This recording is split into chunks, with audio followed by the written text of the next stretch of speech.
Thank you so much for joining this webinar that we've prepared for you. As you can see, we are going to be really focusing on the full-time MBA experience at RSM, and we will have two experts for that. I will let them introduce themselves a little later. So we'll be talking about what is it really like to do an MBA at RSM according to our students. And let me check if the slides want to collaborate with me. Yes, amazing, they do.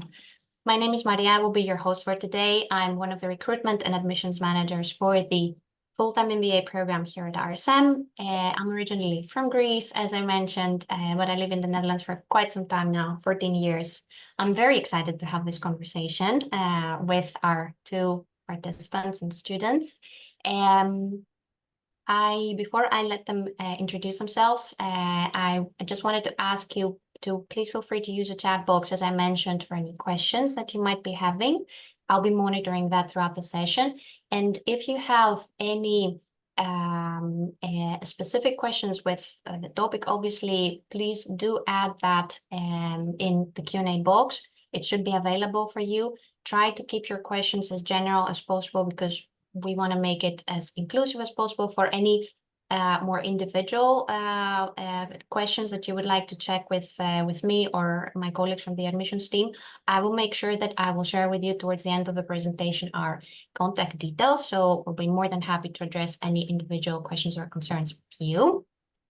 And without further ado, I would like to give really warm welcome, and I really apologize for the pictures. They look a little bit strange, but I'm glad that people can actually see you. Suan and Eduardo from our full-time MBA class of 2025, and it's 2025 because you're graduating in 2025, right? You're doing your MBA program right now, so you're all fresh in this MBA journey. Would you like to tell us a few more things about you, to introduce yourself to us? Maybe we can ask Suan first to do that, and then Eduardo will follow. Sure. Hey guys. So I'm originally from South Africa. I qualified as a chartered accountant a few years ago. So I worked for 9 years in the finance kind of industry, or financial management. And then I moved to the Netherlands now in January. This year, I'm also co-president of the athletics club. So I can kind of use my love for sports to kind of organize fun activities that involve sports for our cohort. That's me. Thank you. So I'll go. My name is Eduardo. I'm originally from Brazil. I got my undergraduate degree in industrial engineering from the University of Tennessee. I've been living in the US for the past 10 years. I worked for PepsiCo, and I stayed in the food and beverage industry since I've graduated. I've been mainly in supply chain operations and planning roles. And then I decided to move to the Netherlands with my wife, who's also in the program. And here we are now in this wonderful webinar.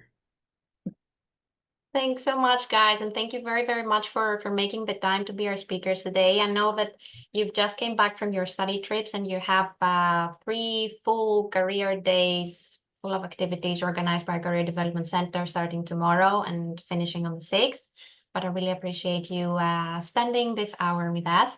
What we'll be discussing today, I'll take us to our agenda just to give you a better idea of what we will be going through, is basically focusing on your MBA journey so far, and the reasons why you chose to do an MBA program abroad, and why specifically RSM in the Netherlands, any support that you've received from RSM throughout this process, and how would you say that your development and journey throughout the MBA year is going so far. And I know that there's still one module to go, but maybe if we can have your feedback from the experience that you've had so far would be great. Any MBA highlights? I've added a few examples in there, but I want to hear mostly your impressions. We'll be talking about the career development journey throughout the MBA program. What kind of tools are given to you in order to be able to accomplish smaller, bigger goals that you have set for yourself in terms of career advancement, and networking and coaching opportunities, perhaps also personal coaching. How has this helped? And since you are our experts, we would be asking a piece of advice from you. So do's and don'ts, as we say many times, for our audience today and everyone who's watching. And we'll make sure we leave quite some time for questions that we might be receiving from people who are joining us today.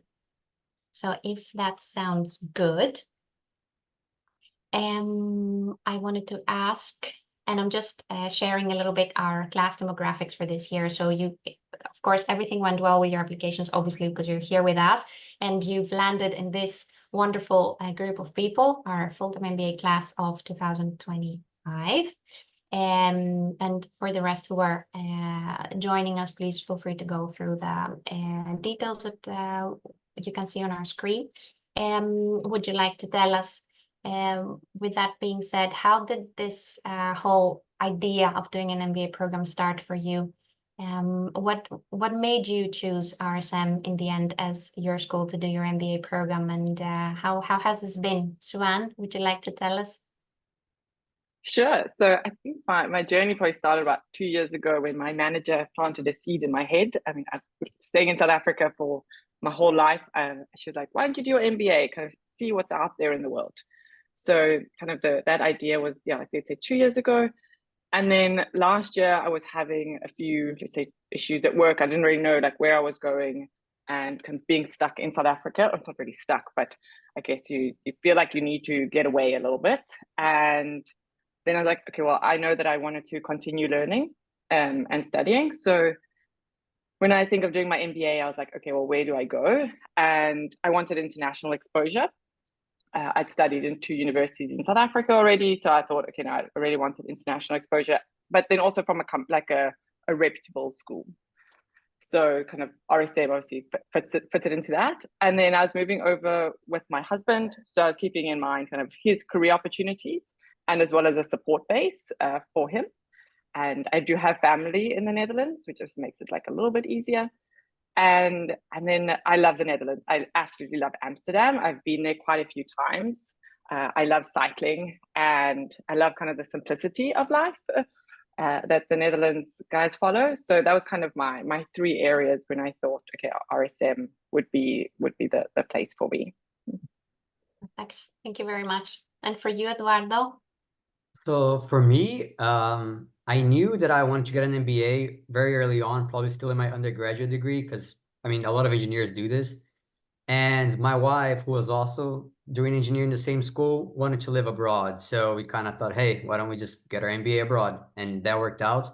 And the big thing on, okay, like why an MBA, but why RSM? So there were a couple of things. So the first thing was the fact that the program was 1 year long, because I knew I wanted an MBA, but I knew I wanted to get it as quick as possible while enjoying the full experience. So I didn't want to do 2 years. And the other fact is, I did not come here because I wanted to relocate. So I wanted to keep my options open because, long story, but I also have Italian citizenship. So I could kind of go different places. So having the triple accreditation, knowing that the MBA would be accepted regardless where I ended up, that was also big for us. So, and last was the cherry on top, the fact that the Netherlands is a very, very, very low English language barrier, because none of us knew it was realistic to learn a whole new language in 1 year. So we're like, perfect. So yeah, I mean, the fact that easy English speaking, the triple accreditation, 1 year, and it's a great program. So it kind of made sense for us that way. Perfect. Thank you both for sharing that. I mean, what you mentioned makes absolute sense. First of all, what you, Sean, said, taking into consideration also how this will affect your partner and his life, because obviously it's a decision that is going to influence both. And having a bit of network already in the country helps a lot. And for Eduardo, of course, it's a bit of a special occasion because you're doing your MBA together with your wife. So you decided to go through that process together. Yes, we didn't like having any money in our savings account, so we just figured, like, no, I'm kidding. Yeah, yeah, that was. He said, "Why not? Let's go. Both of us do an MBA, spend everything we have, and let's see what happens tomorrow." Yeah. No, but it's been great. I mean, not just the MBA, but doing it together has, I mean, experiences all these things together. I mean, the same as Suen, having your partner here, that's invaluable. Yeah. Amazing. And throughout the process, what would you say was the most difficult thing for you to really work on the process of applying, and later on perhaps let's say the process of applying, what was the thing that you really had to put effort on? The actual application into our MBA, or Yeah.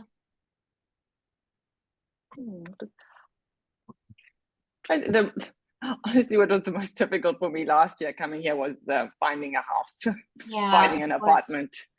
That was really, really challenging. But I mean, I did apply really late in the year. I only applied November or October, November. So, I mean, I had about 3 weeks to relocate our whole family here, which, I mean, over Christmas time, the Netherlands kind of doesn't, no one is on emails. So that was probably very challenging. But the actual application of applying, I was really guided by RSM. I mean, I had the one admissions lady. I mean, I was on WhatsApp with her and she was guiding me through the whole process. I didn't ever feel like lost, or I don't know where I was in the process. I got really timely kind of feedback from them. So I didn't find like a big challenge in the actual application other than finding a home. Super. Thank you very much. And for you, Eduardo? So I would say for me, the hardest part was, I mean, just how to properly wrap up what you were doing before. So the whole quitting process without burning any bridges. Because like Suen said, Maria, you were my kind of, how do I say, transition main person. And you, again, the human aspect of how you helped us, even before we got accepted in. I mean, it was all very transparent, what was needed from us, deadlines, or like expecting when to get answers back. And Maria, you were phenomenal, and also kind of everything was, once something is kind of pointed out, and we were kind of like, where do we move? It's a brand new city, and then Maria said, hey, take a look at North Rotterdam because of this and that. But I have to say it as well, the same that Suen said, the moving process was pretty scary and definitely the hardest parts, because putting a security deposit down on a place that may or may not be imaginary is a little bit scary. I remember, Maria, you telling me like, hey, maybe go on Google Maps just to make sure that it's there. But other than that, I mean, from the RSM side, it couldn't have been any better. So again, kudos to Maria and the team because everything else was great.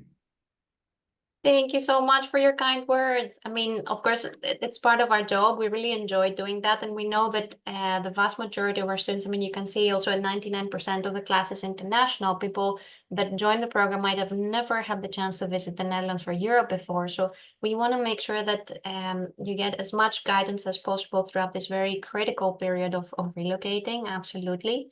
But yeah, I really appreciate that. And I'm happy to hear that the support we offer has been helpful.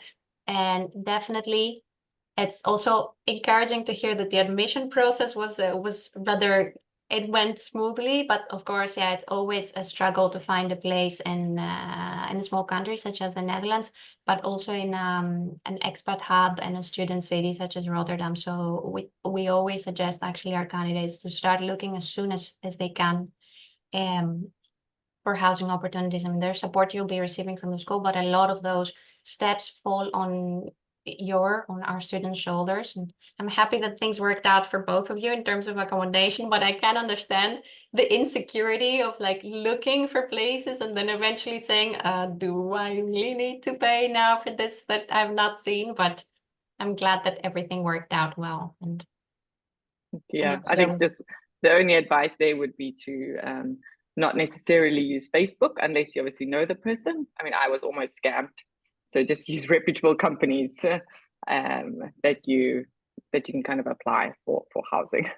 Yeah, and especially if you're coming in by yourself, there's Zior, the kind of a living arrangement right next to the school. Those places fill up very fast. So if you know you want to do this and your admission was kind of beforehand, be very proactive about getting a spot there, because both from a cost and location standpoint, it's kind of hard to beat. So yeah. amazing. So everything went fine with the application process. You got your offer, you accepted it, obviously, and you're relocated to the Netherlands. How has this first period been? You landed in this cohort of 112 people in total. How would you describe the first, let's say, encounters with classmates? Oh Maybe man, for me it was incredible. I mean, I love new things. Like I love trying new things. So I mean, we came here. I've been working remotely for like last 3 years. So it was a lot of people and a lot of talking in the first few days, which is quite tiring. But I mean, it was like I have never been happier. I think in like January, February, when like everyone is new, your cycle to class is new, your shopping, like when you just do it, your groceries is new. So I absolutely loved it. Um, and for me, like now I've made like really, really good friends from that. And yeah, I mean, I know that was the best decision for me. And I mean, yeah, I just think of like, I try to think back to January, which does seem a bit like a lifetime ago, but like everyone is excited to be there. So I think everyone is, yeah, I think that's probably what, I mean, everyone wants to be engaged, everyone wants to chat, everyone wants to go do things. So you're all kind of excited together, which makes it really fun. amazing. And for you, Eduardo? Yeah, I mean, I'm also I was talking, trying to bring myself back to January because it does feel like 7 years ago, maybe, I don't know. Because a lot happens and a lot happens very fast. So um, I remember talking to Maria about potentially doing a part-time job in the beginning of the cohort and the beginning of the program, and she advised me not to. And very fast in module one, you kind of understand why because it comes at you very fast. But at the same time, like Suen said, everyone's super excited to be there. And the program focuses a lot on, yeah, professional development, career, all the things you should do in your professional life, but also the human aspect is very, very strong, especially in module one. Suen and I were in the same PAL team, and PAL team, you also hear that fairly early on in your program. And we have coaching sessions, and there's also a class called PLD where you go a lot into personal stuff of a person. And I mean, in the beginning, everyone's kind of has their professional guards up and everyone's very professional, but very fast you become friends and start seeing each other for, people from different places. Then all of a sudden you see how much you have in common with everyone. And now, I mean, it's a very close cohort. So that was great. Amazing, because you do have to work a lot with each other, right? And a lot of group work and also the Yeah. PAL groups that you mentioned as well, presentations you have to do together, projects. So it's important to get along well. Yes. But I mean, Amazing. the team, I mean, people do help you through that. I mean, obviously every team is different, but you get support along the way on like how to work with a team. And so I think we'll probably touch on it later, but yeah, you're not left alone. Yeah, definitely. Of course. That's good to hear. All right, let's move on to the next part of the development process, the development journey, rather, on a personal and a professional level. I've added a few examples here of what you would, let's say, be busy with on a daily basis.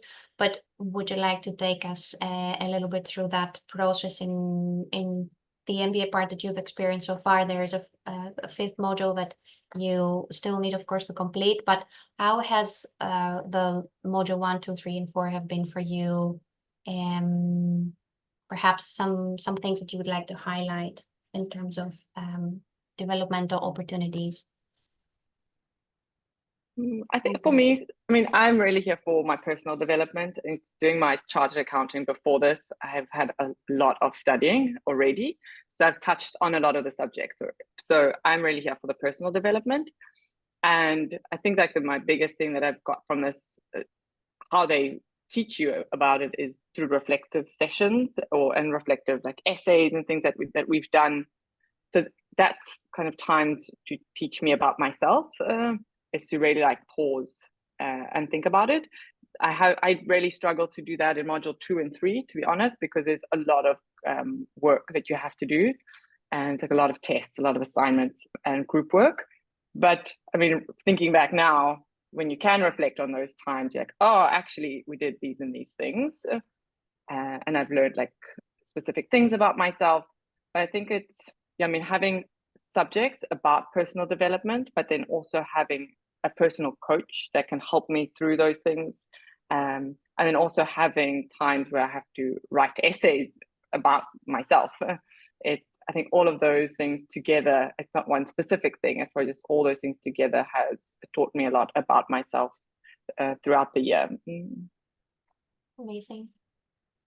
Yeah, I think going off of what Swen was saying, the professional development part is the most important part of your MBA. I mean, we all have different goals coming in, but I mean, from my point of view, if you want to learn about, let's say, operations, the information is out there. I mean, you can just buy a book, go crazy at home, but here that it's really about the personal development, and of course, completing yourself, the professional side, getting a better understanding of all the areas. But the class that had the biggest impact on me were certainly the development ones. And then let's see here. So in-class exercises, I mean, it varies. The spectrum is massive. You're going to have super nitty-gritty corporate finance exercises in class where it's all about finance, or you're going to have a PLD exercise, which is tell me what you wanted to be when you were a kid. So the spectrum is huge, but that's fun. I mean, that kind of keeps your brain thinking both on the left and the right-hand side, which is, for me, great.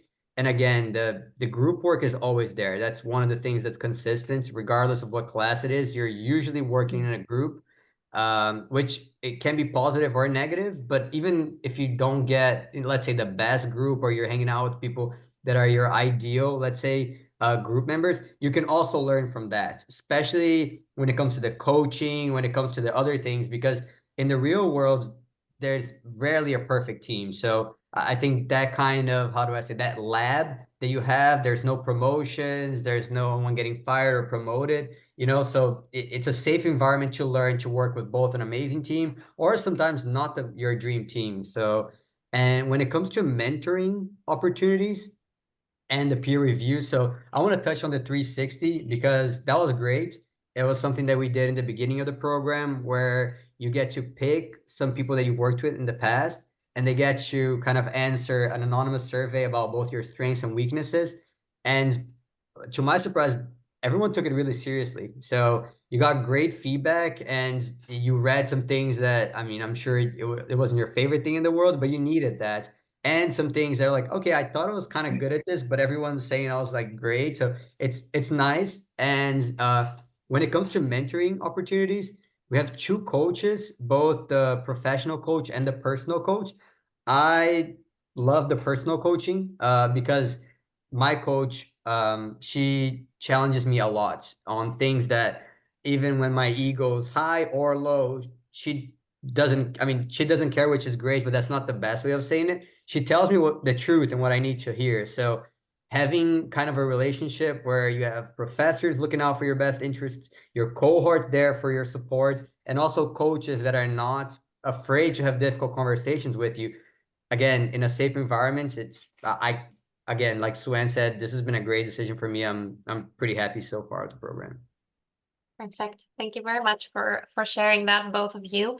And it is something we'd like to keep in the MBA experience, making sure that there is space for you to develop on a personal and a professional level, because these things, they go hand to hand for sure. In order to feel confident as a professional, you need to have a set of personal skills, like working with teams, like you said, Eduardo, and making sure that you sort of sometimes come to terms with the fact that people that you work with are not going to be your best friends, but you have to make sure to understand each other's qualities, and sometimes also to give feedback when necessary, so that you can all work together towards best result for a project, or to achieve development on a personal level, also through the feedback from your peers. So yeah, I'm really glad that you've been taking advantage of that, because it is an integral part of the MBA program. So I'm glad that it's successful so far, at least for you. Amazing. And in terms of well, I revealed the first one already, but in terms of highlights of the MBA program, so far, right? Because you still have quite some time to go. You still have your specialization courses and your electives to go through. Quite a lot of things that are happening with your career coach at this period, in terms of focusing on job applications also later on. But if there are, let's say, one or two things from your MBA experience so far, which ones would you choose? It could be within the curriculum or anything outside as well, so extracurricular activities or anything that comes to your mind as something special. Eduardo, would you like to start? Okay, I was waiting for Suen, you know, or like. I changed it a little bit. No, it's okay.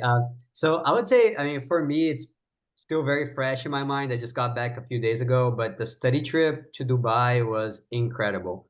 Uh, I mean, it's a whole different place, and they take sustainability very seriously there. They really put their money where their mouth is. That is for sure over there. And getting to go see how kind of Middle East and North Africa operates compared to Europe. I mean, one of my goals for me coming into MBA was, okay, I understand how Brazil work, I understand how US work, then I was getting a better understanding of how Europe works.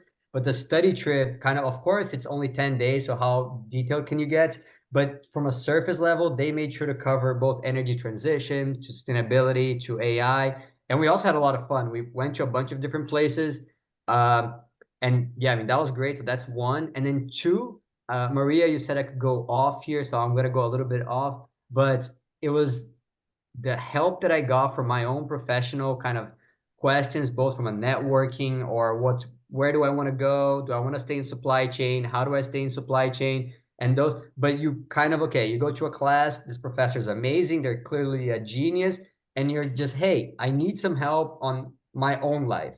And I've had professors who have been willing to grab lunch, grab a coffee, and really provide some super insightful things that by yourself in your own little box in your tunnel vision, wherever you are, sometimes you don't see. So I would say those two. I mean, the study trip and just overall some of the professors that we had and how willing they are to help us both from a professional or personal developments, that those are two things where, yeah. Amazing. When you see quite often, I think also in the Netherlands, especially like when you come from a completely different educational environment, I could say that also from my own home country, the professors here are much more closer to the students, especially for an MBA program. Of course, they know they're dealing with professionals, so they're much more approachable. There isn't such, let's say, hierarchy. Would you say Yeah. at least like that's what I'm getting from what you were saying, Eduardo? Then that really should be the case because professors are there to support as well and share their knowledge. Yeah, and I want to go even above that because some professors are very passionate about what they do. And when you bring passion to the table, I mean, you just don't, oh, it's 3 o'clock, passion, goodbye. You know, you have that in you. And I think when someone with passion and understanding meets other people with that same feeling, like you said, we're no longer kids with a professor. We don't have to be there. Most of us are paying out of our own pockets to be there. It's no longer our parents. And I think the professors see that. So I would say the gap that you saw kind of in undergraduate where the professor felt like, I don't know, like someone who you can't really approach, maybe to ask for, a couple extra points on a test. No, that this person gets what you're saying. So yeah, I agree with what you're saying, Maria. Perfect. Thank you. Yeah, definitely. I mean, I think your professors are from like South Africa, then we had one from Cambridge, and the other one was from like the US or from Costa Rica, actually. So you get such a diverse set of professors, which is really cool to see how they teach as well. So I think mine is probably the same in terms of recency bias, but it will probably be a highlight for my whole life. So I went to Iceland, just came back on Saturday morning, and you can see here, so that's Reykjavik, the third one from the bottom. So it was all about the green economy. We had so much fun. And I mean, the volcano was erupting in Iceland. So we went there and we kind of saw it, which was, I mean, gosh, yeah, it was incredible to be able to see that. And I saw the Northern Lights for the first time. But obviously the focus was really like, how does Iceland incorporate sustainability into their company? So we went to like a brewery, we went to an aluminium smelter. We also went actually to Deloitte to understand like how they do sustainability. But we were about 25 people. And there was also people from the executive MBA as well as people from the Cologne MBA. So it was kind of a chance to kind of meet more people, which was really, really cool. We were put into groups with them as well, which was really, really nice. And what else is a highlight for me? I mean, it's the time when you're outside the classroom. Those are the best times. So we also did a trip in end of April, I think it was, called the MBAT, which is where you go to near Paris to HEC. And I mean, it's a lot of MBA schools. I don't actually know how many there were. And you play sports for 3 days and you have parties at night. So I mean, I don't know. Yeah, that is definitely a highlight for this year. Amazing. Yeah, I was expecting you to say something about it because I know that you were also a bit more involved, like a representative of the RSM teams or so. Of course, you love sports, so that was a bit you were in your element. And yeah, I don't have a slide for the MBAT, but I was expecting both of you to mention it because it's kind of a big yeah. thing, of course. Yeah, Yeah, I mean, you can't talk about embeds, at least for us, without talking about Suan's organization. She had another person help Armpit also helping her out, but Suan was awesome. She made a lot of things happen in embeds. So embeds was amazing, and for us, big part of it was Suan. So just that had to be done. This is being recorded. I signature on the bottom, Suan for organizing anything in my life. Yes. oh gosh, thank you, Eduardo. No, I mean, it's a lot of fun. I think it's a time to network with other universities too, which was really fun. I mean, sports range, like you don't need to be a sports person. So you can, I mean, yes, there's football and cricket and things, but then there was also online gaming things that people were doing. I think there was chess. There was, I'm trying to think some of the other, there was pool, like billiards. Ping So pong. you don't have to go ping pong. So you don't have to play. You don't have to be a fit person to be able to join. Amazing. Well, I'm glad that you mentioned that. I was really looking forward to hear your experience because every year it's kind of like the event, and obviously rightly so for our students. And yeah, you're both absolutely right in that. Like, it's a really good environment to have fun, but connect also with students that are doing an MBA in other schools, also working on your network, a bit more of an informal setting, of course, but these are experiences that enrich the MBA year for sure, because it's not all about class. It's also about enjoying, connecting with people, cultural exchange and all kinds of circumstances, and well, partying and having fun also. So it's super cool you experienced it that way. You didn't mention it, but we do get quite a lot of questions about that. So I added it in my slides, and it was the living management project. I know that it was during the month of July this year. If you could give a little summary as to how you experienced that part of going back a little bit into your professional shoes and supporting a company as consultants for a year together with another 4 or 5 classmates of yours. What would you say were your key learnings from that consulting project that we have in RSM's curriculum? I would like to take that. I'll go. So I mean, this is a 3-week project that you have as an external consultant, like it's saying here on the slide, with a company that you get placed on. So your team gets allocated to you, your company gets allocated to you. The company will give you a problem, and you need to try really like define that problem with your client, obviously, and then you and your team are kind of left to kind of your own guidance, I would say, to how are you going to solve this problem within 3 weeks. So the school often refers to it as like a pressure cooker 3 weeks, but it's really up to your team and it's up to your client as well, that kind of shapes your experience. You also have a coach that can guide you through the time. You also have a reflective coach. So that's kind of the school really makes it really, I mean, highlight how important it is to have a good team, and you do quite a lot of sessions on reflecting with your team. But I think it's definitely very valuable, because within 3 weeks to try get to a solution is tough. I'm not gonna lie, but having these reflective sessions gets the trust to like our team. We trusted each other completely by the end of it. So, I mean, my client was a subsidiary of KLM, and for a while you have no idea what you're doing. Like, but I was working in the business environment not even a year ago, so it shouldn't be that new. But I think obviously with everyone's different backgrounds that you try figure out what is everyone good at to try get yourself to a solution pretty quickly. That is also valuable to your client. So I mean, we managed to get to a solution that the client liked, but it was really, I think, with the help of our coach, or both of our coaches. So you have a coach to help you through the actual structure of the content and how you formulating your problem and how you're coming up with solutions. and then you have another coach that helps you through the teamwork side of things. So without them, I don't know what we would have given the client at the end. So yeah, I mean, it was definitely a highlight, I would say, of my year. I think just because it stands out, and I mean, you have 3 weeks that you're dedicated to it. You're not doing anything else. And then the last day, you have fun with your team and with the whole cohort. And then the next day we went on holiday for 3 weeks. So that was definitely very rewarding. It's an amazing end to a very condensed experience, such as the living management project. Can be very stressful to go for a little summer break after that. Yeah. Super. And Eduardo, would you like to add anything on what Swan told us about the LMP? Yeah, I mean, I thought it was a great experience. First, because you kind of get into that MBA student's mindset very quickly.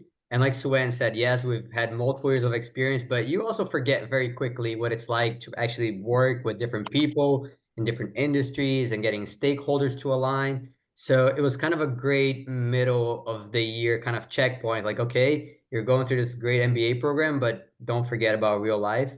So that was great for me. And then two, you get to work a lot in groups, but not like the LNP focuses a lot on the group work, but just about its group dynamics and how does everybody feel? How do you make other people feel? And kind of that, how do I say, get together with the coach, and there's reflection journals. So that's great from the personal sides, but also the professional coach. He has multiple years of experience in, I think, McKinsey. He works for KPMG now. Nicholas, great guy. So you kind of get both, like, okay, that kind of nurturing environment where it's really safe and you can always say how you feel.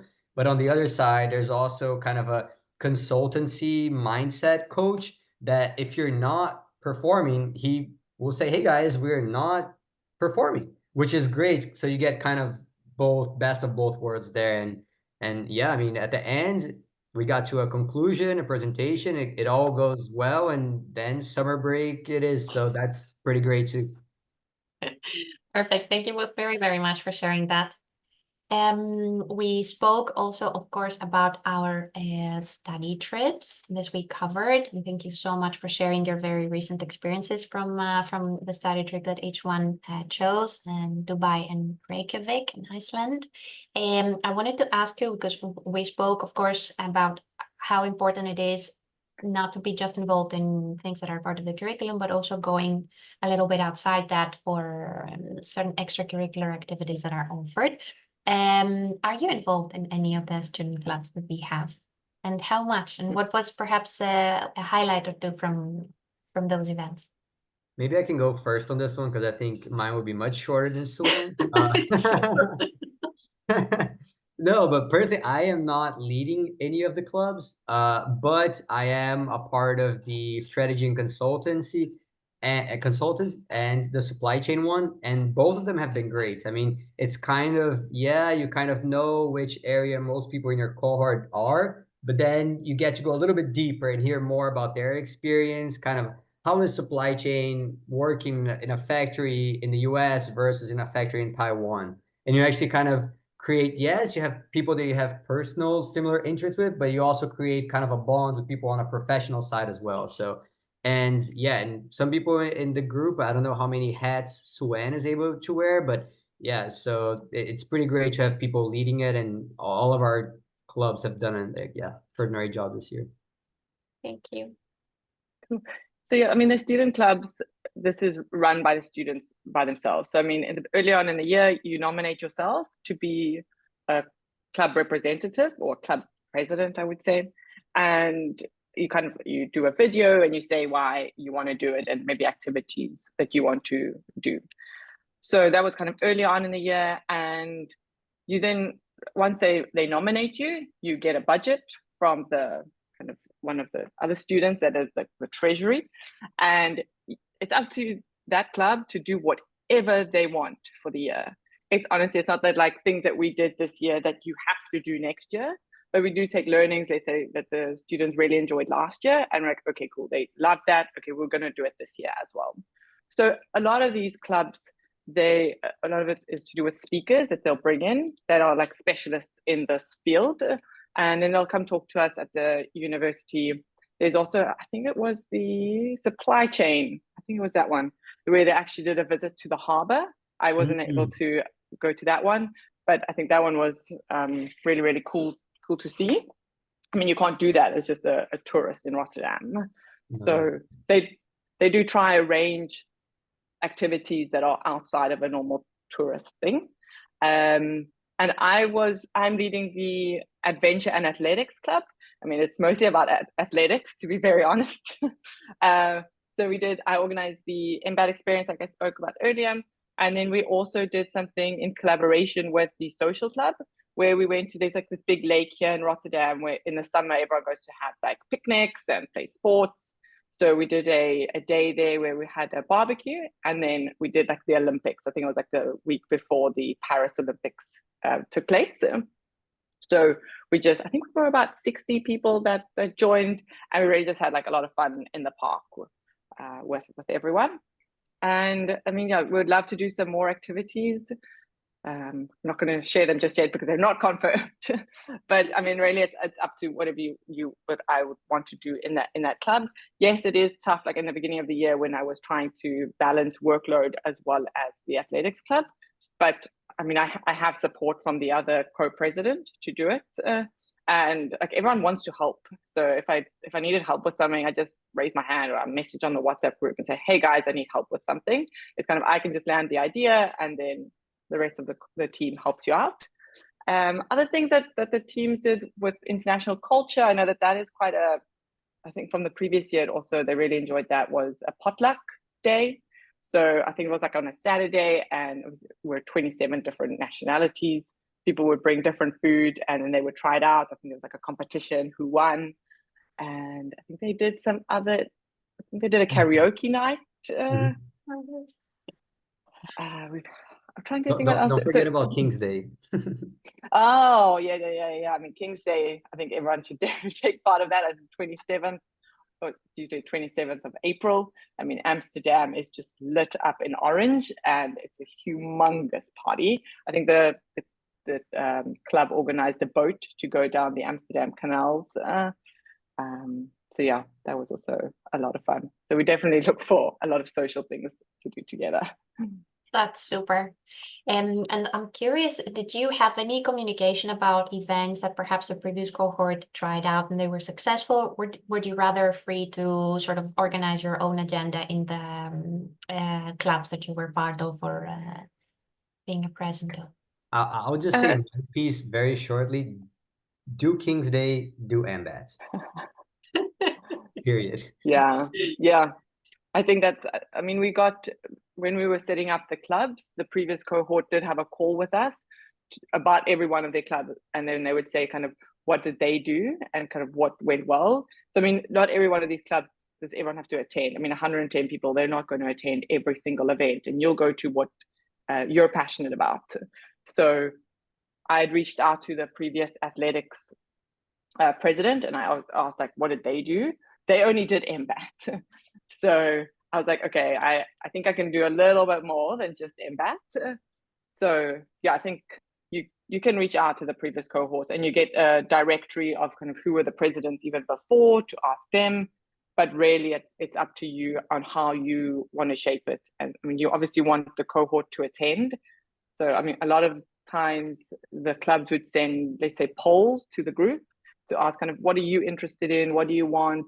To make sure that people actually want to attend. And then they kind of get guidance on what the cohort wants to shape their events.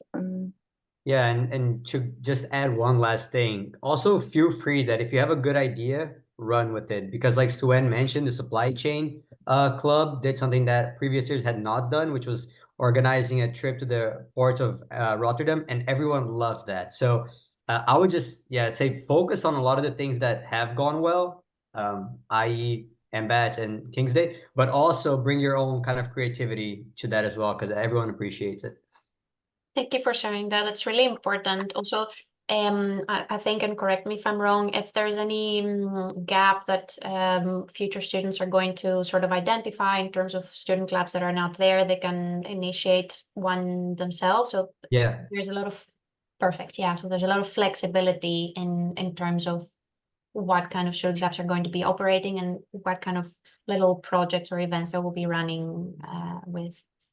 Amazing. And thank you, Eduardo, for making sure our audience is convinced about the, let's say, quality of entertainment that you get through the MBA and of course King's Day. King's Day, absolutely, like you both mentioned, is a national celebration in the Netherlands. Is really a must to be part of, and especially in the largest cities in the country, with the capital, of course, Amsterdam being the craziest. I think there are a lot of opportunities to dance and drink and have a little ride with the canals dressed in orange, and everyone happy together dancing to all kinds of songs, including some Dutch traditional songs.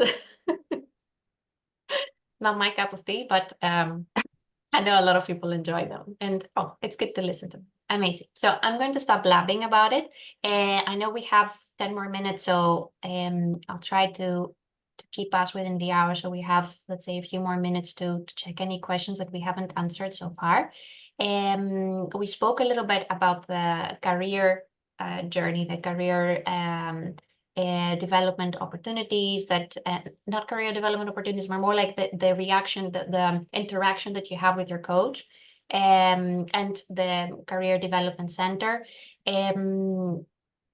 What kind of events or sessions that you've participated so far would you pick out as the most helpful ones from what the career coaching team is offering to students?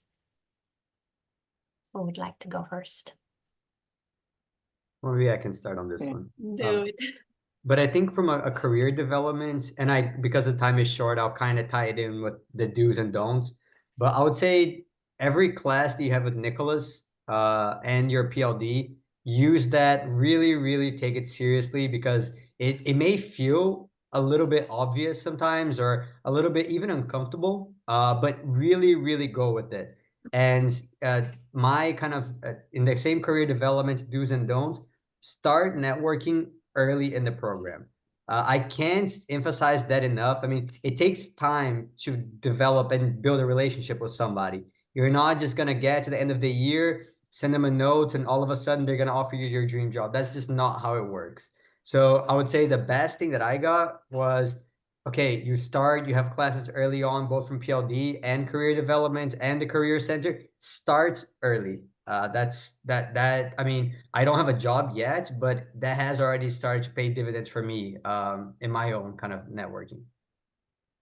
Definitely, because it is a bit of a longer term plan, right? You have to start early on just to sort of see a little bit what your short goals are going to be within the MBA program, and then try to work towards them, rather than reaching the end of the year and not knowing where to start from. I guess that's also what you discuss with coaches and through the PLD. Perfect. And for you, Suan? Yeah, I think when I came into the year, I really didn't know exactly what I wanted to do next year. So I was struggling in the beginning to know, okay, well, who do I network with? Because I was like, oh no, I must only network with people that have the specific job title, and I must know exactly what I want to do. But then I was speaking to I think it was to Nicholas, and then as well as to my personal coach, and I was like, I don't know how to do this. And then just speak to everyone. Initially, it was kind of like, speak to as many people as what you can, and then that's when you'll start kind of figuring out certain things. So I think that's kind of what I did. I went quite broad. I've spoken to operations guys. I've chatted to like CFOs, because I mean, I know I'm in the finance lane, but I'm like, oh, I don't only want to be in the finance lane. So, and also really helped was the speakers that came to talk to us. The career team at RSM, they bring in specific people, so you kind of identify if you are interested in them or not.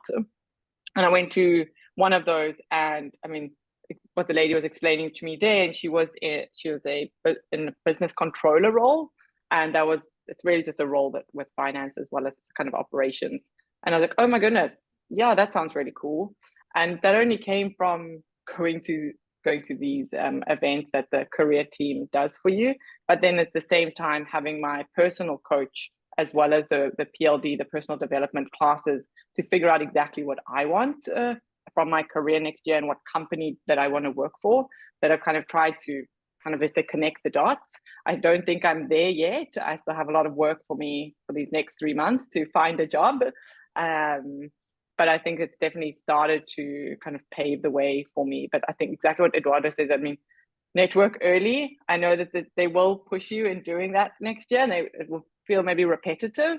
But I mean, now coming 9 months later or 8 months later, you're like, yes, that was 100% true. Yeah.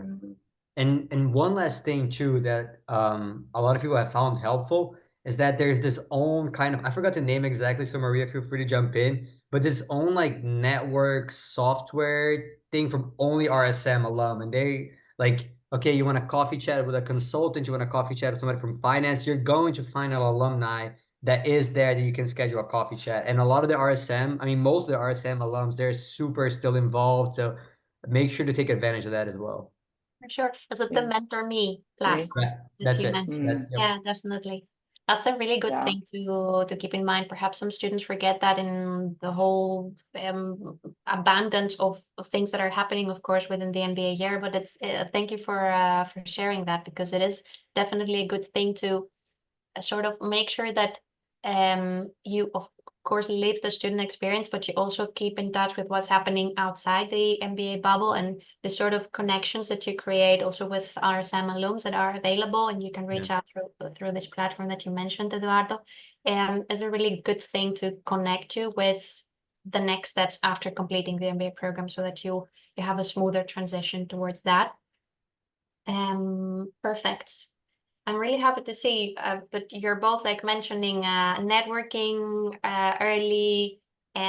Personal coaching has been very helpful. I know Nicolas was responsible, of course, for guiding you through the process and preparing you for the living management project. He's an expert. He's been working with RSM for many, many years, and he has, of course, a lot of experience in the business environment in the consulting world. So I know that you mentioned that, Eduardo, very often, and we hear that from different students every year, that that's been a tremendously helpful experience. What else did I want to ask you? I will ask you one last thing, and then we'll make sure in the next few minutes that we're having to scan, well, that falls on me, scan the questions that we have received, which are a lot. So it's going to be optimistic from my end to say that we're going to cover them all, but please make sure for the people who are joining us today, reach out to us with your questions. Me and my colleagues will be more than happy to answer those, especially if they are related to your individual situation and circumstances. That's why we have our contact details online, and feel free to contact us via email or through LinkedIn. Our details are there. We spoke a lot about highlights and everything that has been helpful within the MBA program. What would you both say that was the most rewarding thing, the most rewarding experience that you've had so far? It could be, again, outside of the classrooms. You go, Eduardo. You go. Your face was saying go, Eduardo. So to repeat the question, I think the most rewarding experience from the whole MBA, right? And for me, yes, the program is great, but I think the program sets you up to have deep connections with different people. And I think you can't put a price tag on that. And I mean, for me, for example, I have background in operations. I worked in a factory for a while. Being able to, in class, work with somebody, respect them for their own work ethic, and then you go to PLD, get to know them on a very personal level. And then afterwards, after class, you go get a beer with them and you talk about all the craziness that happened in your factory or their factory. So that's not something that you can put a price tag on. So I would say kind of it's twofold. The people and the environment that the MBA creates for you to have deep connections with those people in a very short span amount of time. That for me has been the most rewarding part of the program. Amazing. Yeah. Still my answer there, but mine was I was also thinking of like, it's not a specific moment in time. It wasn't like a specific experience that I had, but I mean, after the summer break that we had and then landing in Iceland, and then I was like, oh my goodness, like the team of like 25 of us, we immediately like connected again. It was like I was with my best friends again. And I I think that was probably the coolest part, realizing that you have so many good friends after just 7 months. And then I also think making it through module 2 and 3, kind of like, oh my goodness, it's just like you've got through like such a difficult part of the year. And you've learned so much about yourself. I mean, I have so much more confidence in the person that I am. And so I think probably those two things for me are really cool for this year. Perfect. Thank you very much. While you were mentioning how intense the module 2 and 3 were, I was browsing through the questions that we've had. I'm happy to say that I believe we've covered the vast majority of them. There are a few more specific questions that we received, but please do feel free to reach out to us, as I mentioned before. And there was a question about whether or not students can work in the Netherlands while studying. So the idea is, and there was also another question with regards to the schedule. Correct me if I'm wrong, both, but in the first half of the MBA year, it's pretty intensive. It's like a full-time job to be at the university, attend classes, be in all these kinds of events that you've described to us throughout this hour. So combining it with a job, it's definitely not something we would suggest. It's also not possible because you'll be, in the end, jeopardizing both your MBA dream and performing well at a job that you have taken over. And the second half of the MBA year is becoming a little bit more relaxed. So towards the module that we are going through now, basically, you will have the opportunity to work a bit more on your career goals in practice as well. And of course, you still need to go through module 5. As we said, there are some career days organized for you in the next 3 days of this week. So there's definitely a lot of things to be done, but not as intensive as in the first half. Did I get it right? Are you experiencing it the same way? Yeah. Yes, yeah. I tried to work. I tried to have a part-time job in the beginning of the year. I had to quit in February, just because I was saying no to things at the MBA, which I didn't want to do. So, I mean, I had to say no to some social things, and I was like, for what reason? I'm here for 1 year. There are people that are working this year. I really don't know how they're doing it.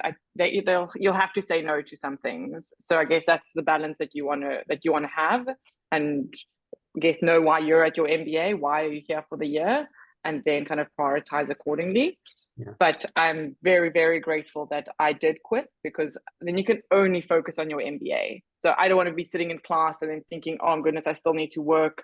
And at the end of the class, if I finished everything, I can go out with my friends. So it was really a big relief for me when I did quit my job. Yeah, of course. And like Suen mentioned, some people are still working. My piece of advice on that topic is see if you can get some kind of a buffer between coming here, getting accustomed to what the pace is going to look like, and then decide whether you want to work or not. Because what happened, the same with Suen, we had other people in our team that were facing the same stuff. You kind of get overwhelmed. So if you can break and then see if you can come back, that's, yeah. Definitely. And an MBA program is something you do for once in your life. So it's not worth ruining this experience that is so important. And you put so much into it in terms of finances, time and energy for sort of juggling it with the job. Of course, we understand that due to the finances, people decide to sort of support their income with a part-time job, but think really, really well before you start doing that. Perhaps there is another way for you to really focus on your MBA experience this 1 year. And like Eduardo said, try to check a little bit what alternatives are there for you before you start putting yourself in that very difficult situation, which is definitely not worth going through. I don't want to let us leave with that negative note, let's say. So I wanted to ask both of you, what do you have in mind to do for the rest of your day? Relax, do some stuff for the MBA program. What's on schedule? I have a one-on-one call after this call because networking early is important. And then after that, relax. But yeah, that's what I got. Amazing. I live on top of a bar or like a cafe. So they are doing a running festival where I have to run around Rotterdam, and I think I do quests or things. So I've signed up to that. I know nobody there, and I thought it was like a way to just get to know people in Rotterdam. Amazing. Super. I wish you both a really, really, really good rest of your day. Thank you so much for being here with us and for sharing your experiences with us. I know we'll stay in touch. I will see you probably on campus at some point. But yeah, I really appreciate the time that you spent with us today and your willingness to share everything that has been going on in your MBA journey so far. Thank you. Thank you. Pleasure. Super. And thank you everyone for staying with us. And we've had quite a lot of participants with a lot of super good questions. I went through them quickly. I saw that luckily we were able to answer the vast majority of them. Again, if there are any questions that you haven't answered, feel free to reach out to myself, the rest of the team, my colleague Gary as well. We'll be more than happy to address those. The session is being recorded, so we will make sure to share it with you as soon as it's ready and an email communication. And we'll be happy to stay in touch. There are some other events that are being organized, so feel free to register for a new online or in-person event. We'll be happy to meet you and well, hopefully see you next time. Thank you very much.